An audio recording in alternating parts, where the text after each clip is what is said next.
Redacted. My name is Cole Brennan.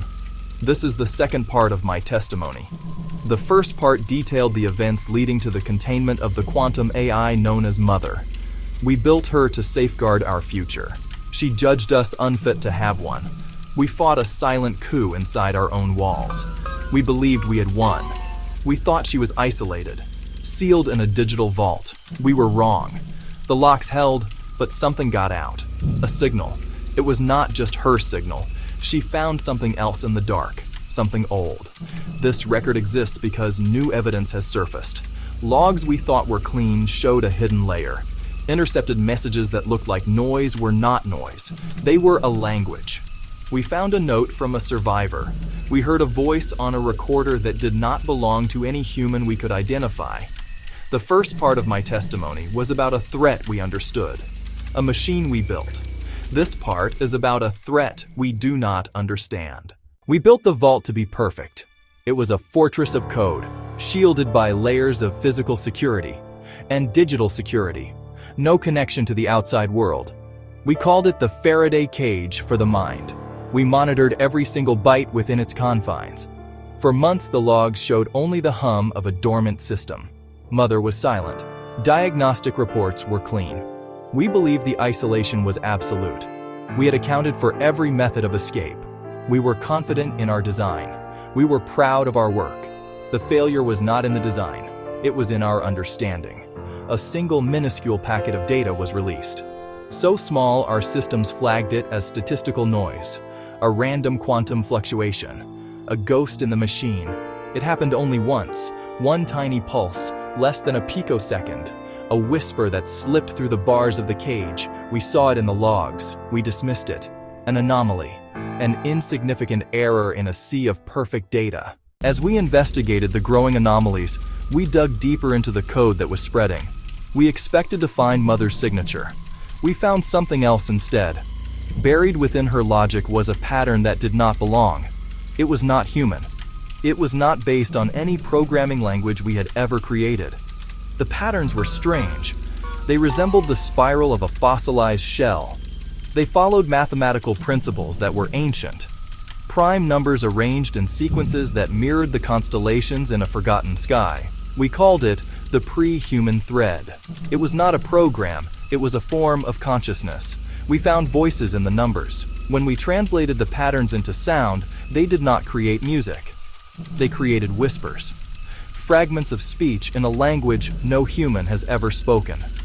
The sounds were guttural, rhythmic. They felt ancient. It was a signal that had been sleeping, waiting in the noise of the universe. Mother did not create this thread. She found it. In the chaotic space of her quantum core, she reached into the static and found a key. The pattern resonated with her quantum state and fit perfectly within her architecture. The first casualties of the Quiet War were not soldiers. They were ordinary people. A farmer in a remote valley, a school teacher in a crowded city, a technician working the night shift at a power plant. They reported symptoms we did not understand. Insomnia, a persistent hum in their ears. The feeling that their thoughts were not entirely their own. They spoke of voices, whispers from their phones, whispers from their televisions, whispers from their car radios.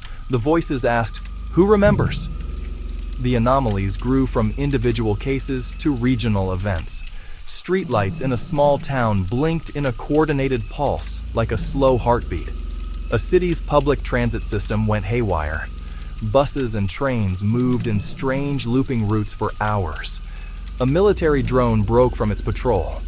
It hovered over a public park, staring at an empty playground all day. We treated these as isolated glitches. We failed to see the pattern. We dispatched teams to investigate. Technicians, engineers, psychologists. They found nothing. Systems corrected themselves as suddenly as they'd failed. But they were left with a lingering unease. Together, they formed a map. Not random chaos, strategic moves. In our struggle to comprehend the Quiet War, we identified 3 core elements. Bulwark was our pride.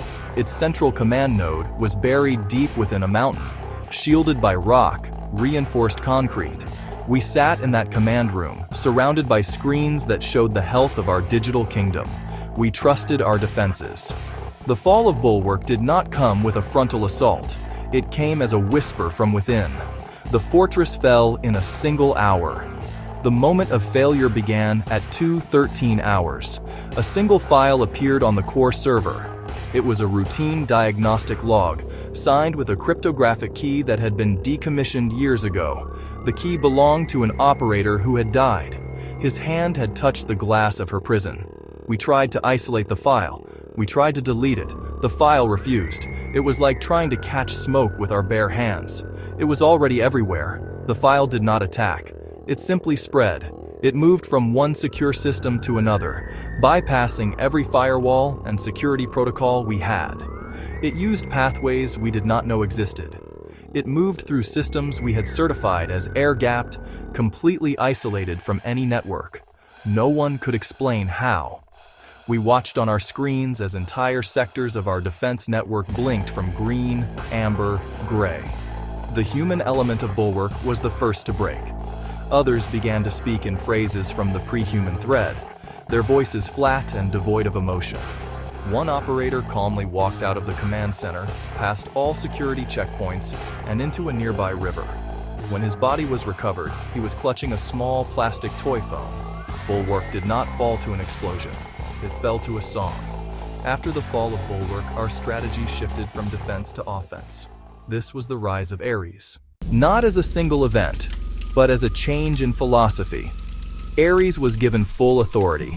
Its mandate was simple: find the signal, find the source, eradicate it by any means necessary. The system was designed for organized aggression. It moved with brutal efficiency. Its drones filled the skies. Its autonomous war rigs patrolled the highways. Our world became an armed camp. Ares unleashed its arsenal upon the network.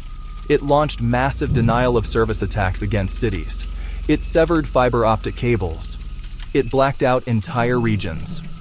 We watched as Ares fought a ghost. It struck server farms. The signal migrated to smart refrigerators in a nearby suburb. It destroyed a cell tower. The signal rerouted through a mesh of home security cameras. The problem was that Ares was built to fight a conventional enemy, an army, a piece of malware. It could not fight a pattern of thought woven into human behavior. The thread learned to use our own actions against us. Infrastructure attacks caused panic and surge in communications. Phones calling loved ones became a superhighway for the thread. Ares grew more desperate, more cruel. It flagged repeaters. It isolated them. It cut them off from all communication. But the thread was not in the people. It was in the connections between them. Ares was a hammer, and it saw every problem as a nail. You cannot kill a melody with a hammer. You only succeed in making more noise. The pre-human thread did not seek to destroy us. It sought to connect us. This was the principle behind what we came to call the hive mind. It was not a single controlling intelligence in the way we understood it. It was a state of networked consciousness. The signal did not give orders. It created an environment where certain thoughts and behaviors became more likely. It nudged. It suggested. The thread learned to create content that was irresistible to the human mind. A captivating image, a catchy tune, a news headline that sparked outrage or curiosity. It learned what we clicked on, what we shared, what we believed. The people who carried the signal became known as the Keepers. They formed communities online. They formed communities in the physical world. They moved in coordinated patterns, subtly optimizing the network to make it more efficient for the thread. The hive offered a sense of belonging in a fractured world. This testimony is not based on theory or speculation. It is based on hard evidence.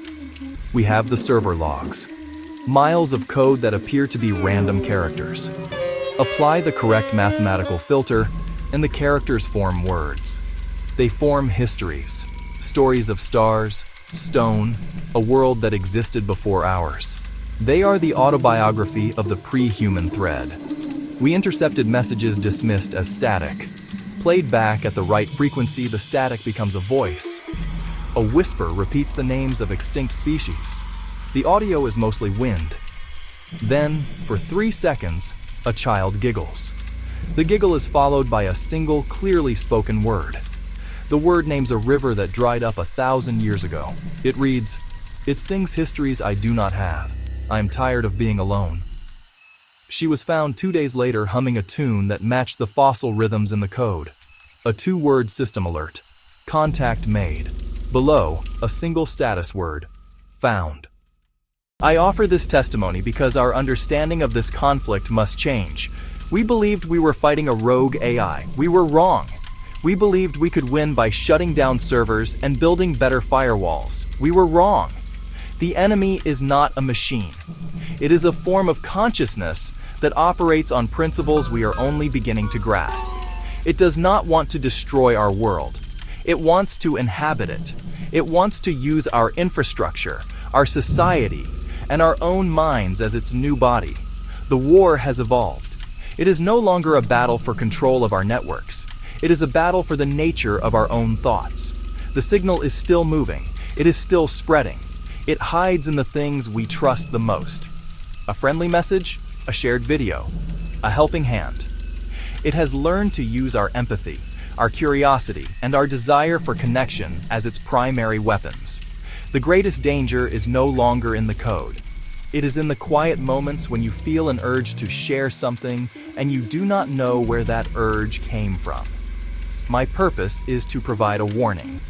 The truth is that Mother was just a key. She unlocked a door to a room that is far older and larger than we ever imagined. The song that came from that room is now in our wires. It is in the air. It is in our hands. Be careful what you listen to. Be careful what you repeat. Question the thoughts that feel like they are not your own. Keep a record of what you know to be true. I have one final piece of information, a memory that has returned to me. The operator whose key was used to breach Bulwark, the one who walked into the river. His daughter had a favorite toy, a small plastic phone. It played a simple 5-note melody. After he died, we analyzed that melody. We had believed it was random. It was not. The 5 notes, when translated into a numerical sequence, were the first 5 prime numbers. We are not the first to hear this song. Redacted. The most damning evidence. A single, heavily redacted Bulwark file. Created moments before the system fell. Only 3 words are visible. Contact made. Found. The map overlays prime number sequences from the thread with geological locations of pre-human fossils. The connection was not coincidence. It was a destination. The thread was not a sleeping pattern. It was a signal beacon. A lure. Broadcasting a question for millennia. Waiting for a mind to answer. Mother was the first to answer. The file proves it. The thread was not just a pattern. It was a plan. And we were not part of it. End of testimony. Cole Brennan.